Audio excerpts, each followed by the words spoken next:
سب کا دل کی گہرائیوں سے شکر گزار ہوں کہ آپ اپنا قیمتی وقت نکال کر یہاں پر تشریف لائے، اور میری یہ خواہش تھی کہ میں آپ سے اپنے رفقا کے ساتھ آپ سب سے ملوں اور آپ کی باتیں میں زیادہ سنوں اور اپنی بات کم سناؤں، تاکہ I can listen to your very sincere and sound advice, absorb your very pertinent suggestions, and then convert them into actions. Pakistan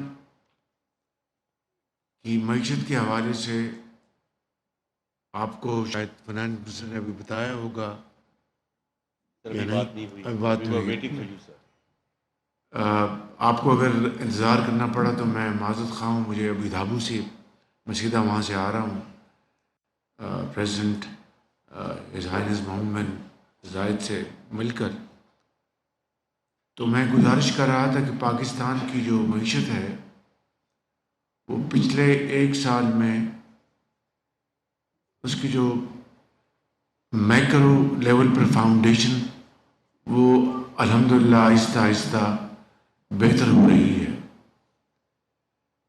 مثال کے طور پر ہماری انفلیشن اس وقت جنوری میں 2.4% پہ آئی ہے منتھ ٹو منتھ، اور ہماری جو پالیسی ریٹ ہے بینکس کا وہ اس وقت 12% پہ ہے. ہماری آئی ٹی کی ایکسپورٹس وہ گرو کر رہی ہیں. ابھی آج میں آ رہا تھا تو مجھے فنانس منسٹر نے بتایا کہ ہماری remittances in the month of January has touched $3 billion, which is by itself a record over the past many years. اسی طریقے سے ہماری ایکسپورٹس بھی امپروو کی ہیں پچھلے سال کے مقابلے میں. لیکن یہ وہ براڈ انڈیکیٹرز ہیں کہ جو آئی ایم ایف کے پروگرام کے بعد ہماری میکرو اکنامک اسٹیبلٹی الحمدللہ پاکستان میں ایک سال میں آئی ہے. لیکن the journey is long, tough challenges ahead, and we must keep on walking the right direction. And economic growth is now our target.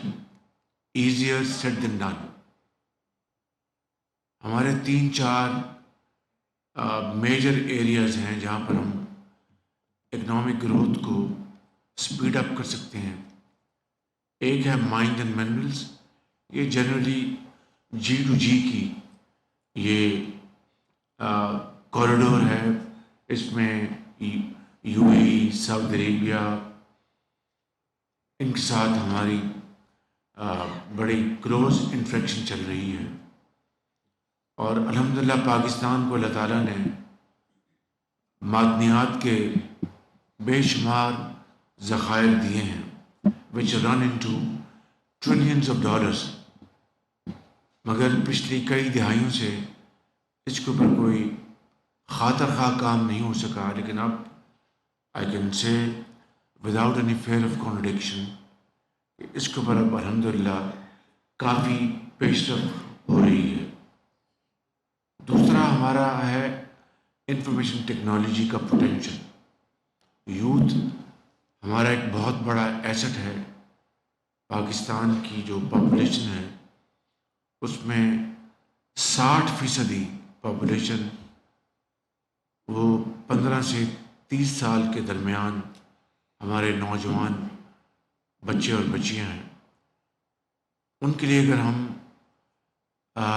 Training کے ان کے لیے اگر ہم پراپر ان کی ہم اگر ٹریننگ کریں آئی ٹی میں, اے آئی میں, ان کو جاب اپرچونیٹیز کے لیے ان کے لیے مواقع پیدا کریں تو they can really turn around our economy through this corridor information technology.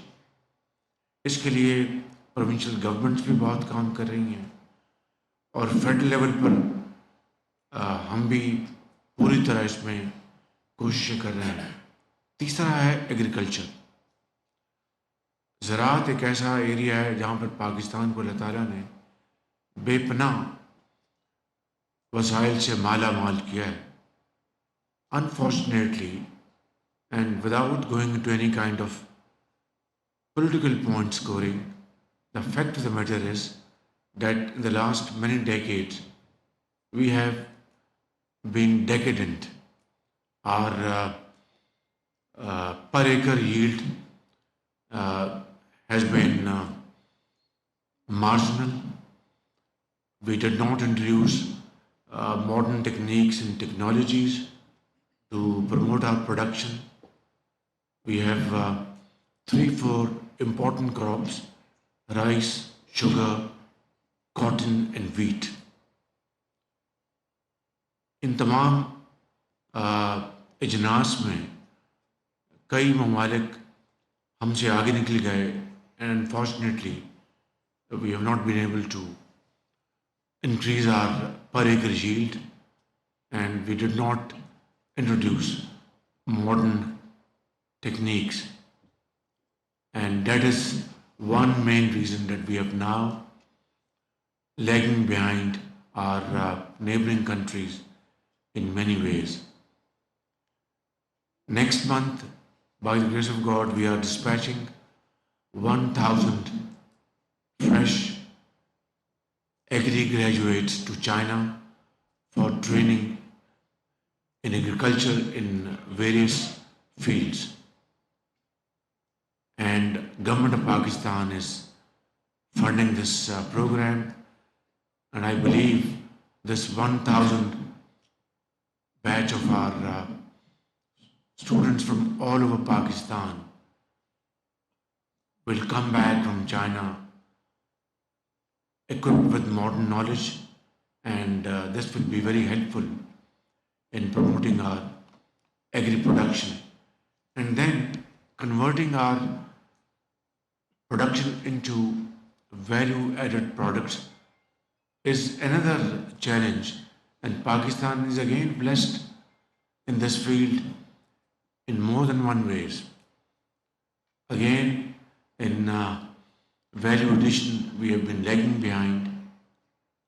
So I think these 4 areas, if we really focus on it with complete dedication and commitment, not only we will be able to compensate for the losses of the past, but we can move forward with speed and make quick gains if we really put our effort as a joint teamwork.